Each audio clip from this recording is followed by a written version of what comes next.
언론 매체들이 이런 ESG 관련 포럼이나 행사 통해서 협찬 광고비 받는 그런 실태를 좀 익명 인터뷰로라도 밝혀주실 수는 없을까요?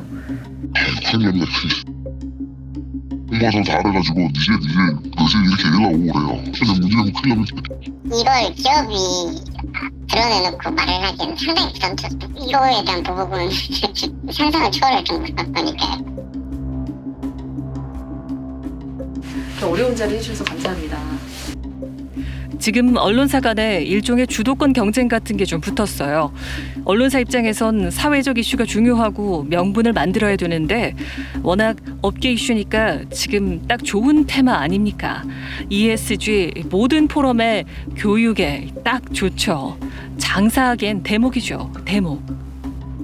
최근에 경제지들 만나기가 무서운 게 한번 식사 약속을 잡았더니 ESG 클럽 가입 책자를 들고 나왔더라고요. 우리 CEO 가입하라고. 공문 보내는 정도가 아니라 대놓고 압박하는 거죠. 돈 얼마 내라 이거죠. 통신사도 있고 인터넷 매체도 있고 최근에 갑자기 매체들이 다 뛰어든 분위기예요. 통상적으로 협찬 담당 부서는 공문이나 이메일을 보내고 그 이후에는 편집국 기자들한테 전화가 오는 거죠. 무언의 압박을 하는 거죠. 협조 안 하면 기사 안 좋게 쓸 수 있다는. 저희같이 큰 기업은 노골적으로 말을 하진 않는데 작은 기업들은 기사 먼저 쓰고 전화가 오게끔 만들고 그러면 협찬을 들이미는 형태가 되는 겁니다. 그럼 중소 중견기업들은 없던 예산을 만들어야 하는 상황이 되는 거죠. 나중에 언론사가 주최하는 상을 받잖아요. 그 뒤가 더 무서워요. 축하 광고를 셀프로 내야 해요. 되게 오래된 관행입니다. 매체별로 다른데 대상이면 5천만 원 받는 데도 있고 몇백만 원 받는 데도 있고요.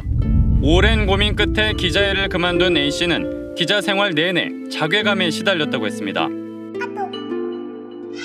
회사가 코로나19로 수입 감소가 예상되니 지역 행사를 만들어내라고 계속 압박해서 위장병이 생길 정도로 스트레스를 많이 받았습니다. 당시 지자체 관계자도 돈은 없는데 언론사 요청을 거절하자니 부정적인 기사가 나갈 것 같아 고민이 많았다고 들었습니다. 지자체에서 행사 안 한다고 시장 약점 잡아서 보도한 게 아직도 네이버에 검색되고 있네요. 큰 금액은 어렵지만 적은 금액이면 효과가 있어요. 특히 기업 홍보맨과 얼마나 술을 자주 많이 마셨느냐에 따라 결과가 달라지기도 했고요. 진흙탕에서 같이 굴러본 사람일수록 영업이 수월했죠. 회사는 그냥 당연히 하는 일이라고 했어요. 그럼 사업부는 뭐 하느냐고 물었더니 그쪽은 행사를 준비하는 거고 출입기자가 영업하는 거라고 했습니다. 메이저와 중소매체를 모두 다녀본 입장에서 생각해보면 큰 금액을 한 번에 땡기느냐 아니면 적은 금액을 여러 번 땡기느냐의 문제라고 봅니다. 첫 월급이 너무 적어서 헛웃음이 나와도 우리가 돈이 없지 자존심이 없냐라며 버텼는데 이젠 돈 자존심 모두 잃은 기분이에요. 회사의 영업팀은 왜 있는 거죠? 그럴 거면 차라리 영업사원 명함을 파주지 왜 기자 명함을 줘서는 내가 정론 직필을 하러 온 건지 눈치 보며 광고기사 쓰러 온 건지 구분이 안 갔습니다. 삼양식품이라는 회사가 있습니다. 근데 그 회사는 꽤 오래전에 오너 일가가 횡령죄를 저질러서 퇴진을 했어요. 그런데 횡령죄를 저질러서 퇴진했던 그 오너 일가가 복귀를 하게 됩니다. 그러면 타이틀이 필요하겠죠? 타이틀이 무려 ESG 위원장입니다. 그러면 만약에 언론이 ESG에 우리처럼 이렇게 뭔가 토론을 하는 정도라도 됐다면 헤드라인을 그렇게 써서는 안 된 겁니다. 마찬가지로 SK케미칼 가습기 살균제 관련해서 아이가 죽었잖아요. 그러고 아이가 죽은 아픔이 어떻게 가십니까? 여전히 ESG 관련해서는 아직은 할 말이 없는 기업이에요. 그런데 그 기업도 ESG 관련해서 언론이 헤드라인을 어떻게 뽑았는지 둘 중에 하나인 거예요. 이거는 기사가 아니라 거래든가 아니면 전문성이 없다라고밖에 해석할 수밖에 없습니다. 언론사에서 조금 이제 막 새로 생긴 상들이 ESG 관련 상들이 좀 생기고 있는데 어떻게 보세요? 좀 공신력 있게 받아들여도 될 것인지. 네. 저는 아직은 좀 설익지 않았나 이런 생각을 합니다.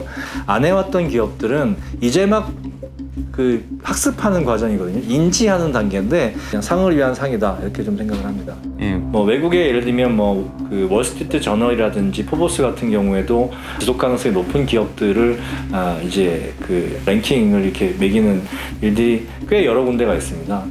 그 사이트에 들어가면 이 회사는 왜 몇 점을 받았고 이게 왜 이런지에 대한 것들 쭉 하는데 현재 우리나라에서 하고 있는 언론사에서 하고 있는 ESG 지표는 지표 내용도 잘 투명하게 공개를 하는 걸 제가 잘 못 봤고 그다음에 그것을 지표를 만드는 과연 컨설팅 회사나 함께하는 곳들이 과연 그 영역에서 얼마나 전문성을 갖고 오랫동안 그런 지표에 대한 노하우를 축적되어 왔는지에 대해서도 저는 좀 다소의 의문을 가질 수 있다라고 좀 이렇게 생각합니다. 저는 오히려 언론의 거꾸로 이 ESG를 조금 적용해봐야 하지 않나 지금 그런 생각마저 듭니다. 저도 이번에 이제 취재를 하면서 그 말을 이제 기업 관계자들이 콕 집어서 한 말이었어요. 그게 좀 뼈아픈, 같은 언론인으로서 좀 뼈아픈 대목이기도 했는데 언론사가 이런 식으로 협찬받으면서 행사를 하는 거야말로 ESG에 위반되는 행위 아니냐. 언론사부터 이런 윤리 경영해야 되지 않냐 이런 지적이었는데요. 사실 지금 이게 전 세계적으로 뭐 ESG 관련된 평가 지표라든지 평가 기관이 정확하게 정해져 있지 않고 난립을 하고 있는 혼란스러운 상황인데 이런 상황에서 언론사가 같이 이런 시장에 뛰어들어서 할 게 아니라 어떤 ESG 경영이 제대로 정착될 수 있게 좀 전동 집필을 하면서 언론의 역할을 해야 되지 않을까 이런 생각을 해봤습니다.